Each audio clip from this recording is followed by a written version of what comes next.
This is Long Shots, VSiN's premier golf betting podcast. Here's Matt Brown, Wes Reynolds, and Kelly Bidlin. It is Long Shots here on VSiN and DraftKings Network. Matt Brown, Wes Reynolds, no Kelly Bidlin. Kelly Bidlin on the IL today, Wes. That's okay. We will go ahead and inform you guys of everything that we have on our cards this week. Not a big one for me, Wes. I don't know exactly how you are playing this week, but very interesting with the no cut, of course, down to the 50 players. We'll get to that in just a second, but let's start with the FedEx St. Jude. We do have Lucas Glover win his second tournament in a row, and I guess my question is does everyone need to go get a broomstick lap golf putter? Is that what we need to do at this point? I think so. It certainly turned his career around because we often forget about Lucas Glover that this guy was a major champion. Won the U.S. Because he's been on the tour for like 20 years, but he just was like, kind of lingering out there for the longest time. And now, I guess, blooming late here, that has changed his career. Yeah, I think 75-1 on market average was what he was. I saw some 90s out there as well. But the fact that, look, on Sunday's round, he loses 3.18 strokes tee to green and almost 3 strokes on approach, but gains it back with the putter, and especially I think it was on the 14th where he had that water ball and had to make that 30-foot bogey save, and he did to keep himself alive. Lucas Glover, man, he was working too, man. He was sweating his way in that Memphis heat out there, and fortunate that cooler, because ironically enough, Lucas Glover doesn't wear a glove. And put his hands there in that cooler full of ice, like me playing golf out here on the weekend in Las Vegas, but 117th in the OWGR, now top 30 in the world. He's 4th in the FedEx Cup point standings. I think he is very much under consideration. I wouldn't say he's a lock. He's far from a lock to be on the team, but he's at least being considered. Oh, for the Ryder Cup, right? He has to be. And especially, I think this week for him might actually be the deciding factor here, because if you are talking about, are we taking guys based off of long-term pedigree? Are we taking the best players in the world today, right? And like that's going to be one of the questions that I think Zach Johnson's really going to have to go through. And, I think if, again, a good showing this week by Lucas Glover, and I think it's going to be very tough to say he isn't one of the guys you would want on the team as we move forward. Yeah, absolutely. So there's the way he's putting too, Wes, right? I mean, just the way he's putting. I mean, that like in this format could just be spectacular. And I know we're going to get to kind of who we think's on the team, who's really in contention. We'll get to that later in the program. But Lucas Glover certainly under consideration. The man he beat in the playoff is a lock to make the team, Patrick Cantlay. Once again, he does shoot a bogey-free 64. Finds water left on the first playoff hole. The same thing happened to him where he was wayward left, if you remember, out here in Las Vegas last fall at TPC Summerlin in that playoff with Tom Kim. So he falls a shot short and ends up finishing second. And my nearest pursuer, actually, I had one guy in the mix. That was Tommy Fleetwood, who could have made birdie at the 18, did not. Made that one bomb from like 45 feet, but missed a bunch of easier putts on Sunday. Missed like 3 inside 7 feet. It's like anyone that's ever had an outright ticket on Tommy Fleetwood. It just was the most fitting final round of a tournament ever. It was very Tommy Fleetwood. Yeah, like you're sitting there going like, oh, he's actually going to do it. Oh, he missed it again. Yeah, oh, he's actually going to do it. Oh, he missed it again. I thought he was going to do it in Canada, and he did not. By the way, 22 top 5s Tommy Fleetwood has in his career on the PGA Tour. Of course, he's won 6 times on the DP World Tour. 22 top 5s without a victory. First player on the tour to surpass $20 million in career earnings without a victory. Yeah, not a good tournament for me. I did not play any placement market stuff because the no-cut thing, I wanted to kind of figure out, again, how these people were going to go after this, like these guys that are getting chasing the Ryder Cup, these guys that are chasing to get in the 50, the guys that are trying to be a lock for the 30. So I didn't play any placement markets last week, and then, of course, none of my outrights hit. So 1-1 in the head-to-head market, so lose to the Juice. So all-around loser for me this past week. For me. Ditto for me. Very disappointing. Got a couple guys off to a good start. They did not take on the weekend. Yeah, if you wanted to find the guys that I had, I mean, the closest guy I had up there was Colin Morikawa. He didn't, wasn't even in the top. Wasn't even in the top 10. Very good start. You had to keep scrolling to find my guys. Yeah. It was they were way on. They were way on down there. It was not a good showing for those guys. Some of the guys that did have a good showing, of course, Roy McIlroy shows out yet again. He does have a really, really good Sunday, but a little. He birdied 18 to make it look like he was closer than he was, right? I mean, he really wasn't in the mix to win the thing, and so, but does finish T3 there with that. Taylor Moore has a very bad Sunday. He could have kind of made a run if he'd have put something together, but that ended up not being the case. The biggest, I guess, disappointment of the Sunday might have even been Max Homa, who really looked like he had started to put things together and then had to eagle 16 to even get to even par on the day for Sunday. Max, though, that being said, and we'll talk about this a little bit later, foreshadowing, that's a tease, might be trending in the right direction, and maybe some of the odds that are out there on him this week might be a little bit too long. Yeah, he's starting to play some better golf. A couple other guys that did go low on Sunday that actually made their way into the field this week at the BMW. You see on the first page of the leaderboard, Cam Davis, very nice Sunday round. He gets outside of the top 50 into the top 50, as does Hideki Matsuyama, that bumps Mac Hughes and Nick Hardy out. Yeah, so very, very interesting tournament all around because you see some of these guys at the top. I mean, you see Jordan Spieth up there, and even though he shot 11 under, Jordan Spieth, he also struggled on Sunday. So there were some guys who were really good through 54, Wes, couldn't quite get it home through 72 because the way that Lucas Glover played, by the way, just 1 under on the day, and it was good enough to get him to the playoff, and then, of course, he wins on that first playoff hole, but he didn't run away with it. It was there for the taking had any of these guys actually done it on Sunday, but they just didn't get it done on Sunday. Look, and I got to give Glover credit. He fought it out because if you look at those numbers that I gave on tee to green, it's like no way he wins this tournament. No way. You can't have that bad of a round on Sunday and win this tournament, but he found a way to do so. Back-to-back wins for Lucas Glover, and very much in the mix at age 43 to make the Ryder Cup team. We take a look at the official FedEx playoff standings that we're looking at right now. Jon Rahm still on top, but just by a little bit over Scotty Scheffler, Rory McIlroy. As you mentioned, Lucas Glover, the huge riser here in all of this, which really does kind of muddy the waters when it comes to some of the later conversations we'll have about whenever this season is over with. But Patrick Cantlay, Max Homa, Victor Hovland, Wyndham Clark, a very poor showing this past week as well, Brian Harman, and then Tommy Fleetwood here in these FedEx standings. Now, there are some guys, Wes, that have a little bit more to play for this week than just the paycheck, which is trying to get into the top 30 so they move on to next week. Yeah, absolutely. So, you look at some of them bubble boys that are right around the top 30. I think Sam Burns is right at spot number 30. Last week was big because to get in the top 50, that gets you into what is now branded as the signature events for the 2024 PGA Tour schedule. So that was big for those guys. Tour Championship, though, getting in the top 30 unless you're not otherwise qualified, that's big because you get into majors with that because that is a criteria for entry into all the major championships. So this is a big week for a lot of guys. One of the things I did see last week, and the reason I didn't really play the placement market stuff as much, I wanted to kind of see what was going to be going on a Sunday if you were kind of out of the picture or if you were fighting for trying to get in and stuff. And I think what we did see, and this is not to say that people were playing harder or fighting harder to get in, because of course if you're doing that you're always going to be going at it, but like the guys I did see though that already had made it to this week and they were already towards the bottom down there, namely kind of like a Sam Burns, some of these other guys, it looked like they were just kind of in neutral. Now I don't know if that'll be the case this week because again it's big to get into that last 30, but I am going to wonder if we're looking here coming in on a Saturday, Wes, and there's somebody sitting 47th or something like that. And they're already going to get into next week as it is anyway.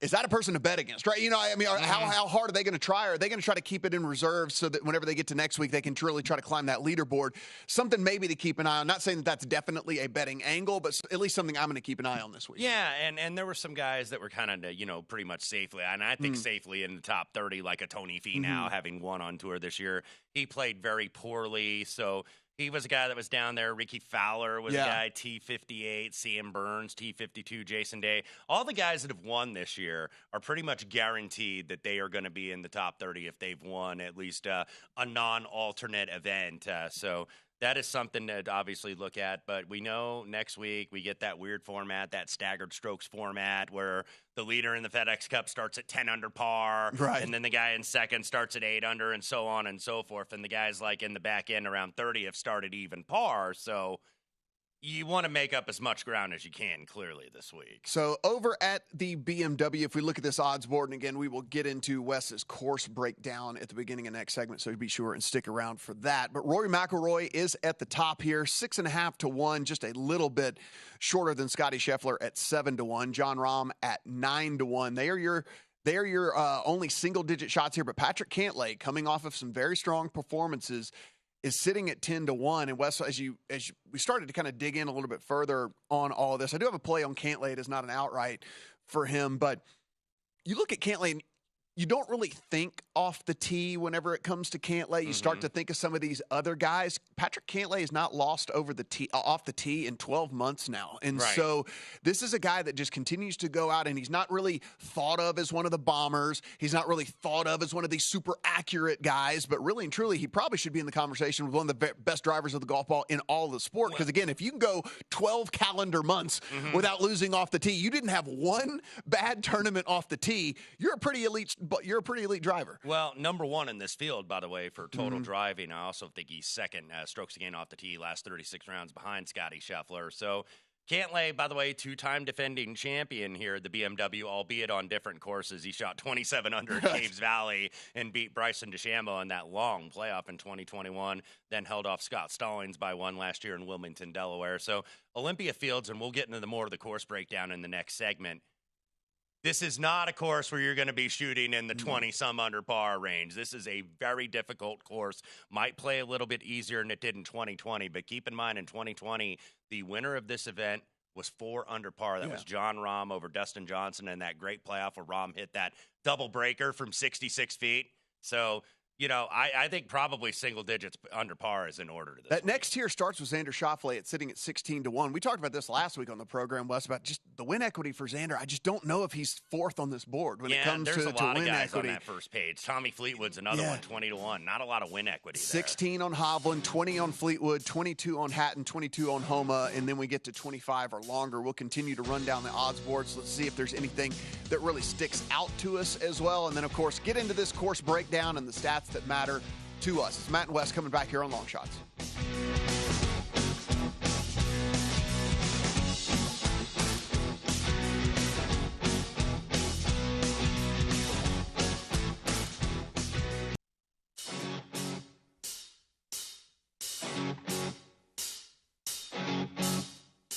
This is Long Shots, VSiN's premier golf betting podcast. Here's Matt Brown, Wes Reynolds, and Kelly Bidlin. It's football season, and bettors know that this is when the money is made. Nobody knows football like VSiN, and now it's time to become a VSiN subscriber. Get our comprehensive college and NFL guides. Only VSiN subscribers get all the tools to prep for the college and pro football seasons. Our experts provide profiles of every team with advanced stats and power ratings, plus best bets on season win totals, division finishes, and player awards. If you sign up today for just $199 American, you'll receive both guides, full VSiN access all the way through the Super Bowl, or you can join us for $19. Just kind of dip a toe in here for your first month and see everything that we have to offer to up your betting game. Go to VSiN.com/subscribe for all your options and become part of the Sports Betting Network. VSIN.com/subscribe.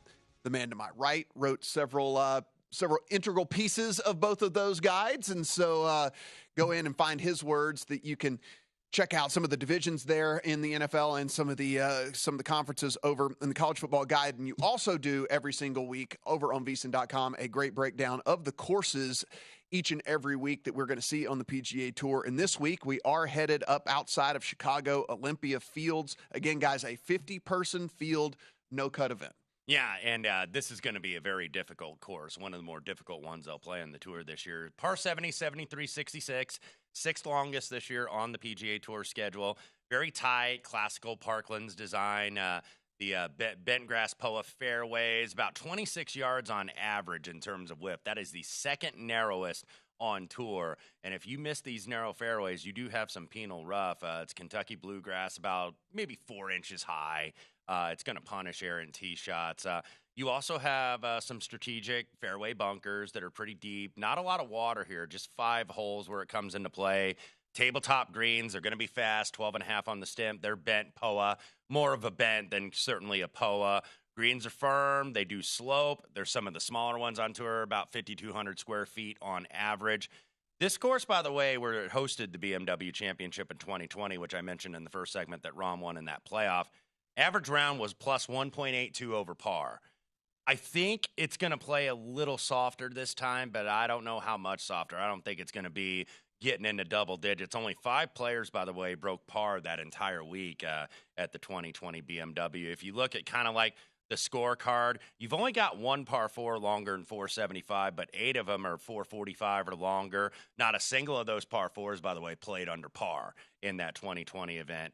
Par threes are pretty challenging. You got the 8th hole that's 251 yards as a par 3, and then both the par 5s. Only 2 par 5s on this layout, a par 70, over 600 yards. Birdie or better rate was only about 29%. Of course, they start with the par 5. So when you see that, by the way, number 1 is a birdie hole, and then it smacks you in the face right after that. Yeah, it is going to be an interesting course because, as you mentioned, so I have looked into this at least a little bit, and they got blasted pretty badly on Sunday with some rain. And so I'm guessing with as much as they got on a Sunday that maybe there's still a little bit of lingering effects come Thursday because there were going to be intermittent showers on Monday and today as well. Then it was going to clear up for the rest of the week. I imagine the lingering effects might still be there on a Thursday, maybe even a Friday, but it's supposed to be hot and dry after that. Yeah. And so I'm wondering if we kind of see some regression down and Wes, something that we can take as a strategy point as we move on. Like, there might be lower scoring in the first couple of rounds to where then it really kind of regresses there over the weekend when this thing does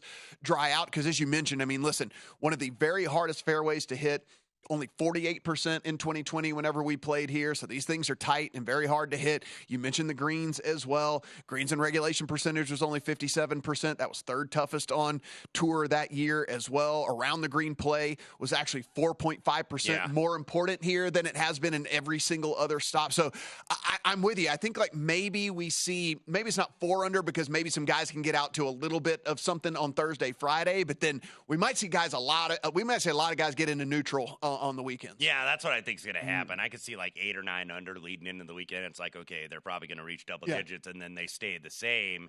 And look, and I know we'll get into this with our modeling. This is a course where you're going to use driver a lot. You're going to use it, I think it was like 75% of the time back in 2020.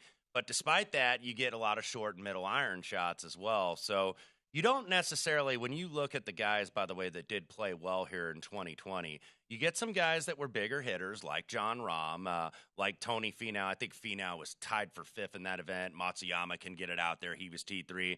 But you also had like the Brendan Todds of the world that were also in the top 10.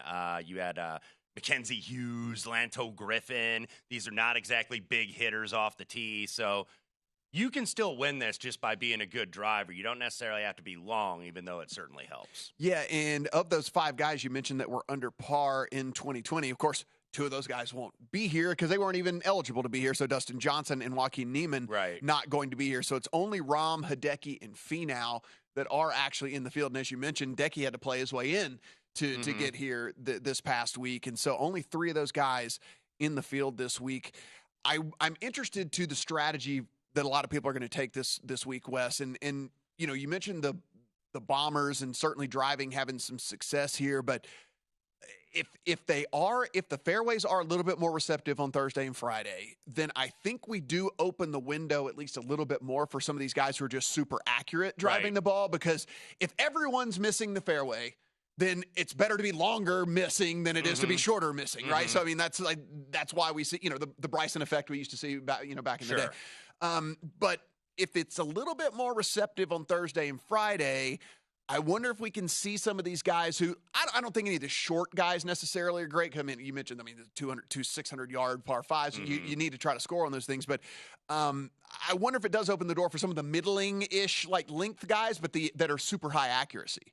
Yeah, I mean, you would think like a Morikawa, I think would probably fit into that category. Maybe a Brian Harmon, who's always, whenever we model, and if you've watched our program throughout the year, the good drives gain and the fairways gain type of guys, Harmon, Glover, another guy that's very much on that list.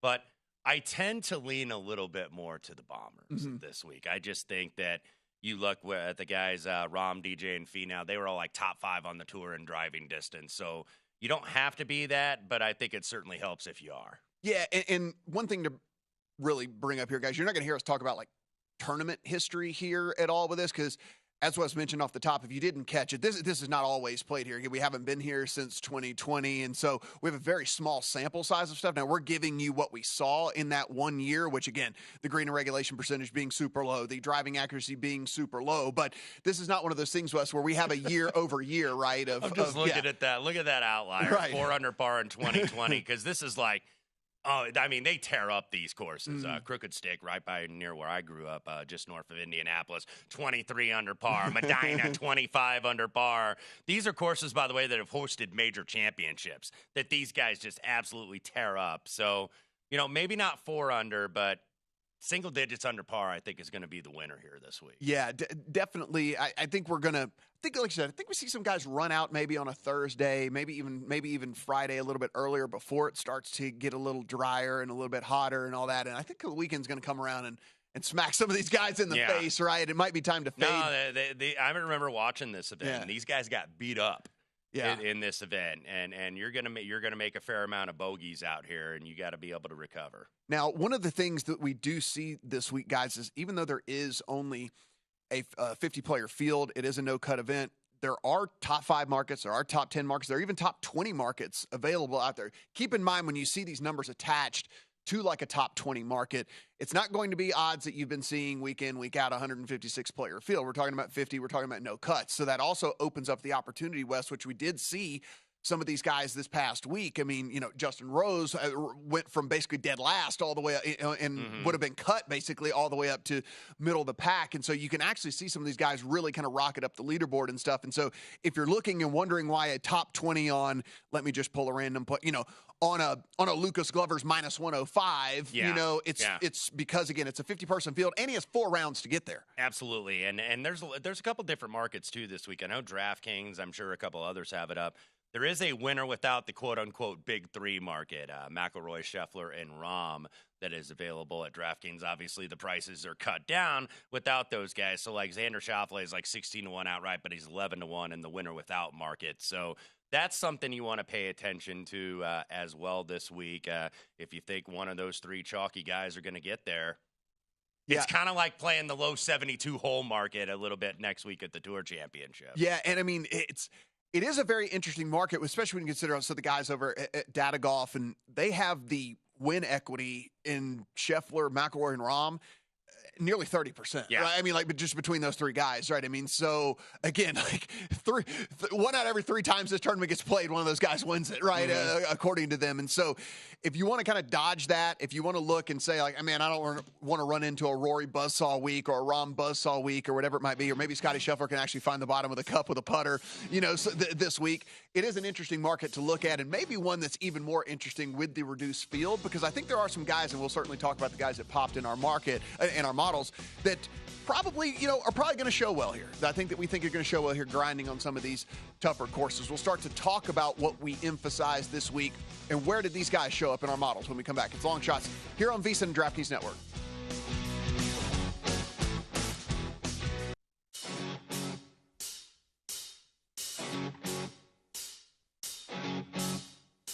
This is Long Shots, VSiN's premier golf betting podcast. Here's Matt Brown, Wes Reynolds, and Kelly Bidlin. Throughout the NFL preseason, the VSiN experts are busy evaluating every team to give you the betting edge. Our updated NFL betting guide is due out later this month and will help you get ahead of the upcoming NFL season with picks from every on-air host, team-specific preseason analysis, how to use VSiN betting splits and football contest strategies. Become a VSiN Pro subscriber today for as low as $19 and reserve your copy of the guide, or take advantage for our football season special and get access to everything we do now through the Super Bowl for only $199. You can sign up today at VSiN.com/subscribe. We do have some big football contests coming down here in Las Vegas, West. Tons and millions of dollars guaranteed and stuff. And there is some real tried and true proven strategies over the course of all of this. Is if you're a newbie out there and you've never done any of this stuff, DraftKings has their contests as well. So if you don't have to come and do the ones in Vegas, it translates over to those as well. And so we're trying to guide people down, the right way. Look, carnage is going to happen. There's going to be some weeks where a lot of people get eliminated, but we'll try to do the best. Yeah, a couple big ones, a couple big sign-up weeks out here for these contests, and then of course the ones that are available at DraftKings. So let's take a look at what we started to value this week, guys. Disclaimer: every single time we do this, especially if you're watching for the first time here, Long Shots, VSiN, and DraftKings Network, we do model. These are not models we built. These are models that other smart people have built, and we take the data that we find important. We do actually plug in what we want in the models. We do actually weigh what we want in the models. Just letting you know, we didn't actually program the things. That's not my cup of tea. That's not my forte. I couldn't. No, I that's well above my pay grade. I couldn't be doing that on a dare. So we're using these other guys. I used 3 different ones out there. Shout out to Rick Rungood. Shout out to Fantasy National, Data Golf, all 3 of these guys. Just kind of take like what I see trending in all 3 of those and then try to come up with a conclusion, with an answer with all that. Wes, we talked about this course. It looks to be like it's going to play difficult. We only have 1 year of sample size here in which the winning score was only 4 under. We know it's going to be tight fairways. That much we do know. We know that the greens are smaller and probably going to be hard to hit. That much we do know. Now, we are 3 years of technology and these guys getting bigger and stronger and more, whatever, away from that. So will the score be better than 4 under? Probably. A little bit of weather could soften this up as well. But we think we know the stats that could matter this week. So what did you plug into the model? Well, I did approach here because, and you could maybe, if you want to do greens and regulation gain, I understand that, because these were the 3rd toughest greens to hit on tour in 2020 when the BMW was last held here at Olympia Fields. So approach.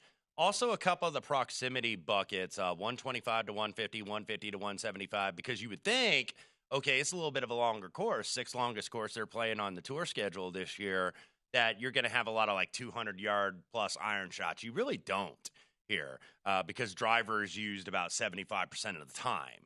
So you get a lot of middle and short iron, so I used a little proximity.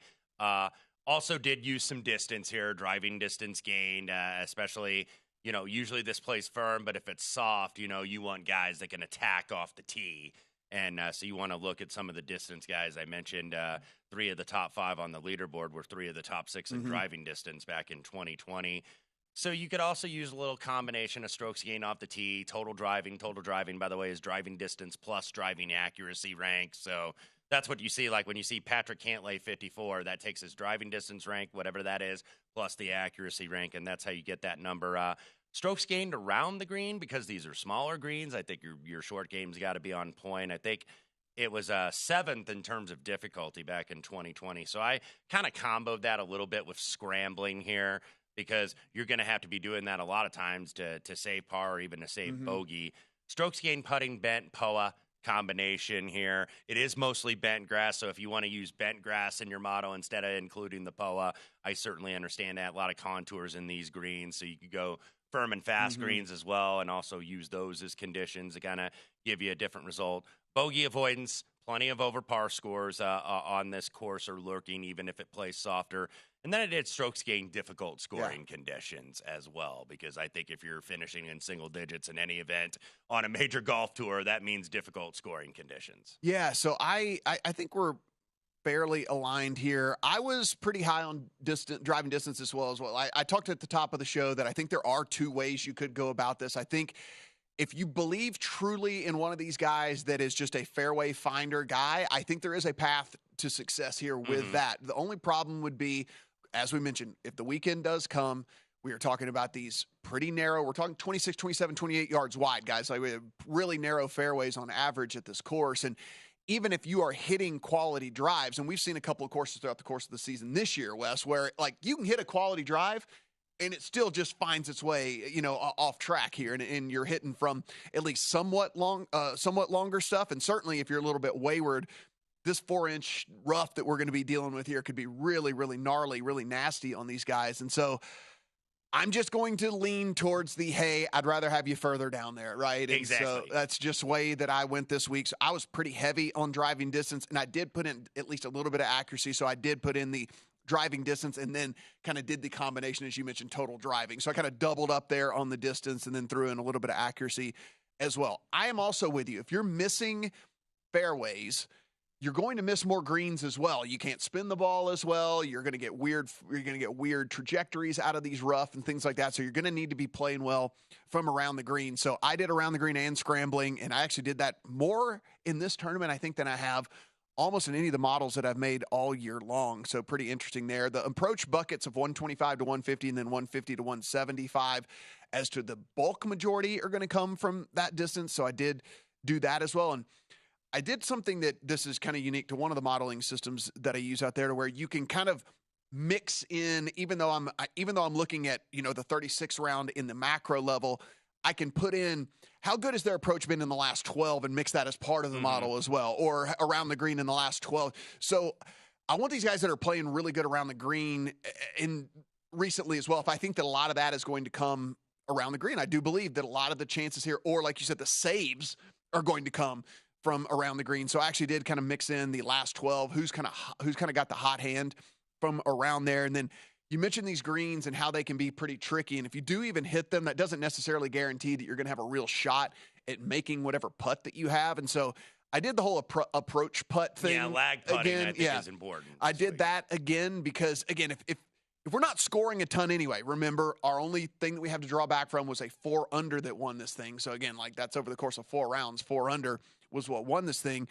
Not a lot of scoring opportunities to be had, right? No. So it is more like, hey, don't make those bogeys. Put the ball pretty close so that you can go in and make that second putt. And so that's kind of how I went with that approach putt stuff as well. And I did as you did as well, the bogey avoidance. And so that's kind of where I sat with all of mine. And I mean, in a 50-person field, obviously, Wes, we're going to get the names you expect, right? In over 36, over 24. Now, 12 shakes it up a lot because we're talking about super, super recent performance. But if you go to 36, Scheffler, Cantlay, Rahm, it's the combination of those guys for a lot of that for me.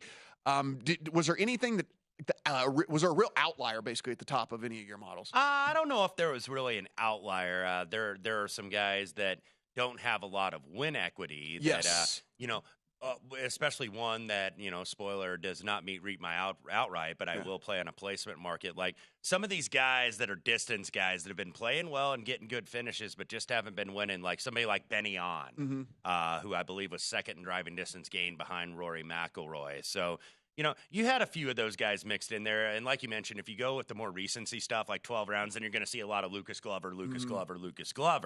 You go 36, it's going to be, and 36 is kind of my default, Matt.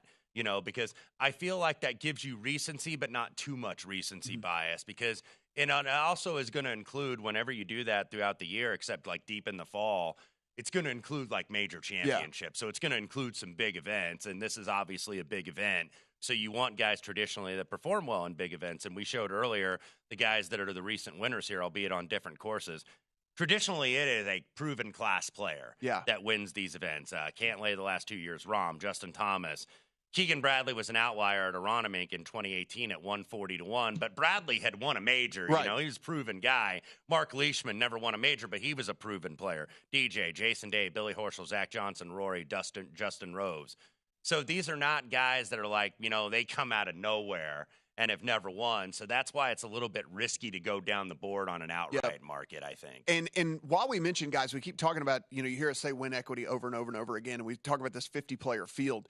Look, just because there's 50 players in this field, we're talking like Kurt Kitayama's 150-1, right? I mean, Taylor's 150, Seamus Power's 150, Hoagie's 150, Svensson's 130, Putnam's 130, Rogers is 130, Chris Kirk's 110, Hodges is 110. Yeah, you got guys that have won on tour this year that are triple digits. Yeah, so I mean, there are a lot of guys out here that I'm not going to say their win equity is 0, Wes, because I don't think any of these guys in this field, the win equity is 0, but I would say probably sub 1, right? And so, like, even though it's 50 players, it's probably really only 30, 35. Yeah, and because you're not going to be betting, I think, some of the ones like that we've bet, like the Eric Coles of the world, that we bet in like the lower Midwest fields in the summer that, they're priced at like 30, 40, 50-1, and now they're triple that here.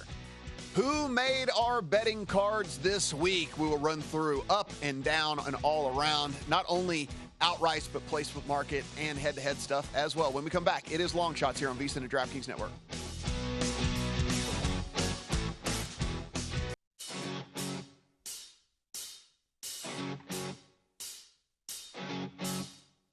This is Long Shots, VSiN's premier golf betting podcast. Here's Matt Brown, Wes Reynolds, and Kelly Bidlin.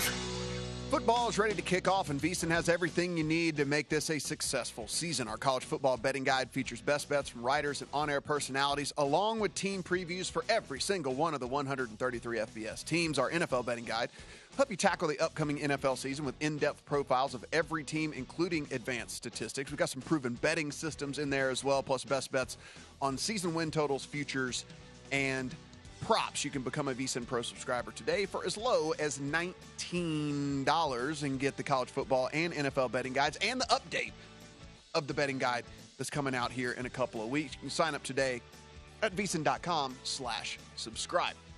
It is Matt Brown. It is Wes Reynolds. Kelly Bidlin on the IL today. We'll get him back in tomorrow. I'm back in next week as we wrap up everything for the golf season. But Wes, we talked about the stats that matter to us. We kind of talked about some of the things that showed up in the model, where some of these guys were. As far as me, I think the only kind of, I guess, like not necessarily outlier would be in the 36-round model for me. Russell Henley made his way into the top 10. Russell Henley was actually 8th in that one, which I found at least a little bit interesting with that one. In the 24-round model, that's when you start to see some of these guys, as you mentioned. So now the Lucas Glover shows up at 10th, right? Because we kind of start to see some of the more recent stuff show up. And then now when we get to the 12-round model and we really shrink things up, it really comes into the Glover stuff. And honestly, that's where Spieth starts to pop a little bit more as well. Spieth, I think, under the radars, played some pretty good golf here over the last couple of months. And so that's where you see the Spieth and really some of the Patrick Cantlay actually starting to pop a lot there in the 12-round as well. Yeah, it is kind of weird, like when you look at a form sheet and you don't see a lot of good finishes, but then statistically, they appear like Tony Finau, who has not played very good golf over the last about 3 months.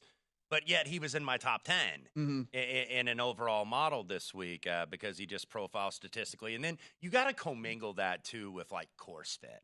Because certain guys fit certain courses, I think. And, certain guys play very well on these, like, classical designs. If you want to compare Olympia Fields to anything, even though there's no designer links, because this was not like a Donald Ross design or a Pete Dye design or anything like that, you compare them with a lot of the classic U.S. Open courses, Wingfoot, Oak Hill, Bethpage, Torrey South, maybe a little bit of Muirfield Village as well. So that's what you're looking at, and you kind of got to look at some of the profiles. I didn't really do like a comp course history and a model per se, but I did look at that and see which guys maybe have performed well on those courses. Yeah, same with me, which actually led me to one of my outrights as well. But let's start with yours, and you and I both went with a shorter shot this week, which we typically don't do. But again, guys, the win equity at the top is so incredibly high with all this. And again, in a 50-player field in which I honestly think only about 30 guys really and truly have a chance to win, and maybe that number's more like 25, Wes. Like, I think it pushes it even higher, in my opinion, for these dudes. And so you went to the top of the board, and you've got Rory on there. Yeah, I do, and I usually don't like to take something this short. And by the way, for those of you that might have the each-way betting access, only bet Rory to win. Just do the win-only market because the price is so short. 7-1. Look, hadn't finished outside the top 10 in any event since the Wells Fargo first weekend in May. Even though you mentioned, and you were right in your assessment, where he wasn't like right there to win, if you look statistically, he was first in driving distance. He's absolutely been ripping the ball off the tee. He changes the course, right? Because like there were a couple of different holes out there in which you could cut the corner. However, you needed to carry it 330 in order to be able to do it, and he was the only one that was willing to do it. And he was still pretty darn accurate. 12th in accuracy, 4th in greens and regulation, 2nd for SGOTT, 4th on approach, 3rd tee to green. He actually is one of the elite players that I do think like really gets up for the FedEx Cup. I think he takes pride in the fact that he's won 3 of these things. He wins here. He's in the driver's seat for a 4th. He's also going for his 25th career PGA Tour victory this weekend. Victor Hovland, 17-1. I thought he played better in his finish. He ends up finishing 10th. But he was 2 over after round 1 and then went 64, 65, 69, kind of all over the place on Sunday. But 3rd in this field for total driving on the season, and actually had his worst performance off the tee basically for his entire career last week. He was near dead, near the bottom. I think he was like 66 out of 70, if memory serves me correctly. I think that's an outlier. I would expect Victor Hovland to play very well here this week. Colin Morikawa, 28-1, T13 last week. Both you and I were on him. Never quite got it going after the 65. No, he has a lot on his mind. Obviously, we know the devastation caused by the deadly wildfires out there in Maui, especially in Lahaina, where Colin Morikawa's grandparents are from, and know that famous Morikawa restaurant there for many years. So perhaps an emotional narrative could play well here, I think, this week. Cameron Young, I'm going back to him, 40-1. Started and finished well with the book-in rounds of 67, but really stalled out in the middle rounds. But I think his length makes him a great fit here on a classical longer course like Olympia Fields. And then one that's a little bit of a speculative play because he has not played good golf, but the motivation's got to be off the charts here, not just to play well in the FedEx Cup, but we didn't think at the beginning of the year that Tony Finau was kind of going to be a bubble boy to make the Ryder Cup, and he absolutely is, and he is not going to make it on points. But, you know, he's got to impress a little bit with Zach Johnson with some of these decisions because I think there are like 8 guys set, and I think there are like 7 guys for like the last 3 spots. Right. And I think Tony Finau is probably one of those guys that needs something going. We talk about win equity, even though he's at a down back half of 2023. 5 victories in 2 years for Tony Finau. So you don't feel like he's that far removed from really good golf. It's one of those things where the golf season's so long that we forget some of the stuff that happens towards the beginning. Yeah. And Tony Finau certainly was playing great. Now, you did back 3 of the guys that you have outrights on in the matchup market as well in Finau, Hovland, and Young, and then you got a couple others as well. Yeah, Matt Fitzpatrick over Lucas Glover. That was kind of just like, can Lucas Glover really do it 3 weeks in a row? Right. And I know Matt Fitzpatrick, he played very poorly, by the way, in Memphis last week, but this is kind of those classical U.S. Open grinder type of courses that he does very well on. So I think you could see him show well. Nick Taylor over Seamus Power. That was just kind of like a power rating type of play. But the other guys, Young over Burns. Burns really was a disappointment. I thought he would play well last week. Huge disappointment. Actually started out, was 3 under at one point, and then just like after he was 3 under, was just off the rails. Yeah, after that. He certainly was. Finau over Henley, Hovland over Fleetwood. I hope that I don't leave like Tommy Fleetwood off the card. I resisted temptation because it's like you have that FOMO, and it's like, man, I've been backing this guy. He's been playing great. He just doesn't win. And then he finally wins when you don't bet him. But you know what? I got to live with that if that happens. So I went to the top of the board as well. Didn't go Rory, but I did go Rahm. And you talked about some of the comp courses, which I actually didn't plug into the model either, but did go back and look at some of the ones that I think when you look at these tough grinder type courses where you really need to either be able to hit the fairway every single time or just bomb it out there and then go from there. And I think Torrey is is a pretty good comp as well when it comes to that. Of course, we know Jon Rahm success at Torrey as well. 10-1 on Rahm, I think, is a little bit disrespectful. I think it's kind of 1A, 1B with him and Rory right now. Yeah. I actually think Scotty would be my 3rd choice out of these 3 because same with me. Because you're talking about, you know, we talk about this, like having to make putts to maybe just keep it at par, right? Like you need to make some of these putts. It's going to be tough to hit these greens and all that. And we know, even with the putter switch this past week, didn't work out for Scotty Scheffler. So I picked Rahm. You went Rory. I don't think we can go wrong either way there. Max Homa, I talked about this at the top of the show.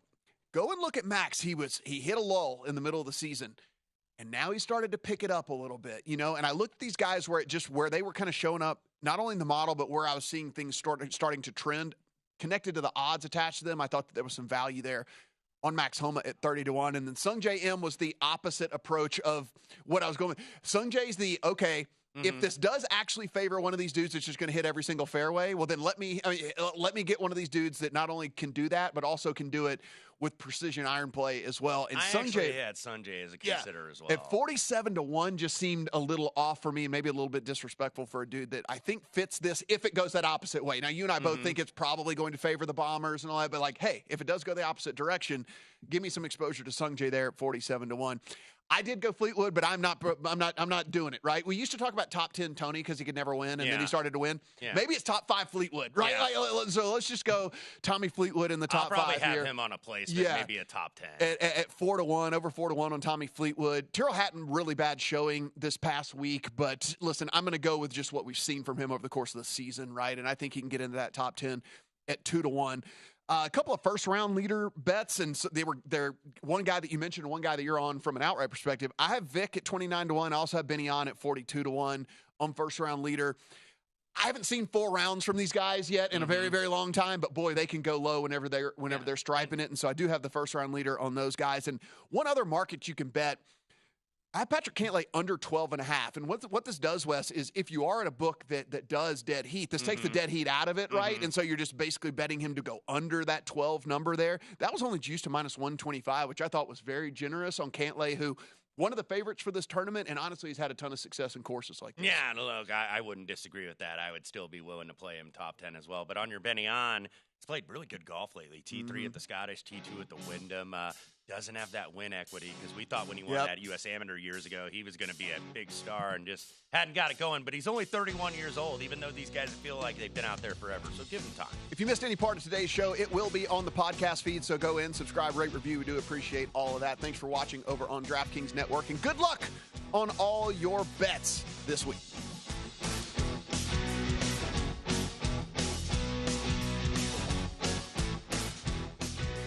Go to VSiN.com/subscribe to become a VSiN Pro subscriber today.